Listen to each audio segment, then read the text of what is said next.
Tudi sam sem bil včeraj zelo prijetno, ne bom rekel presenečen, ampak sem imel zelo lep dan, potem ko je Evropska komisija potrdila predlog My Voice, My Choice iz Slovenije, da se vsem Evropejkam, kjerkoli v Evropi živijo, odobri pravica do dostopnega in varnega splava.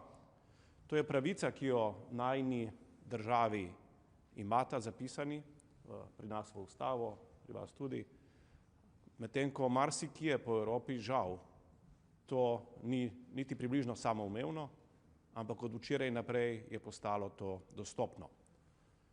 Jaz sem ponosen, da je to uspelo kljub nekaterim nasprotovanjem konzervativnih sil, tako v parlamentu kot v komisiji, in da so liberalne vrednote, vrednote, ki postavljajo človeka na prvo mesto, prevagale.